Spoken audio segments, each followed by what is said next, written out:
Hi everyone, my name is Simran Sengar and we are doing class 8 Geography chapter 2 Land, Soil, Water, Natural Vegetation and Wildlife Resources. In this video we will cover water resources. Okay, so we all know that our earth is the only planet where water is found and hence it is called the water planet or the blue planet, right?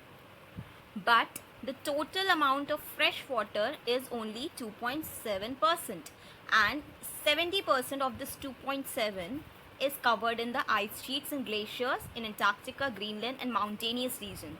So we are left with only 1% of the fresh water that is available to us. Okay, so out of this big ratio, only 1% of the fresh water is what we use, right? So fresh water is hence the most precious substance on earth because water on the earth can neither be added nor be subtracted. Its total value remains constant. How can we say that? Because of the water cycle. So what is water cycle? We all have done it since class 1, that the water from the water bodies gets evaporated because of the sun's heat and these form droplets in the air, and when these droplets combine they form clouds. Then when these clouds, the droplets in the clouds condense and they become heavy, then they pour on the ground in the form of rain, right? And again this water is added to the sea or the land. Okay, so this whole cycle of water is called the water cycle. Okay, so humans use a large amount of water not only for drinking and washing but also in the process of production. So water for agriculture, industries, electricity, reservoir of dams are the major usages. We all know what are the uses of water, so no need to discuss this.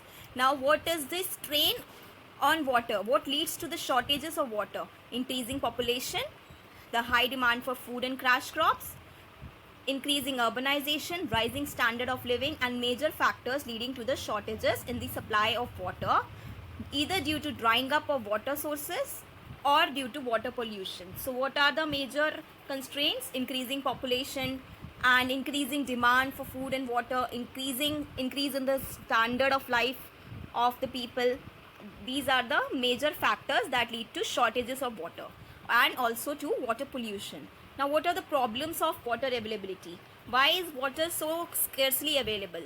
There is scarcity of water in many parts of the world, most of being Africa, West Asia, South Asia, parts of USA, Northwest Mexico and Southern America and Australia. We all have faced shortages of water. Okay, so this water shortage is a consequence of variation in the seasonal or annual precipitation. So what is this water scarcity? It is because of the variation in the seasonal or annual precipitation. Precipitation means rainfall or the fall of water in any form. Okay, now why do we need to conserve water? Because it is getting depleted and getting polluted. Now although water is a renewable resource, yet we need to conserve it. Why? Because the rate at which we are polluting the water is creating a lot of nuisance. So how can we conserve the water? First is forestation and other vegetation cover, that is afforestation. So how does afforestation help in the protection of water? Because it slows down the surface runoff and replenish the underground water.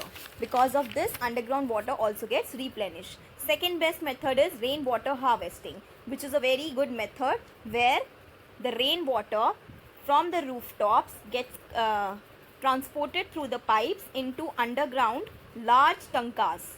Okay, so in large tankas or large tanks, this water is saved. So this is rainwater harvesting. The next method is the canals should be used for irrigation fields should be properly lined to minimize the losses by water seepage. We should check if the canals or even any other pipelines are having any sort of water leakage.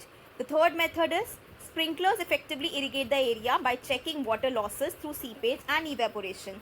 Nowadays in the fields we are using sprinklers and drip irrigation, which is a good method for irrigation of the fields. Okay, so these are some of the methods whereby we can conserve water. In the next video we will discuss vegetation and wildlife resources. Till then, please like and subscribe. Thank you.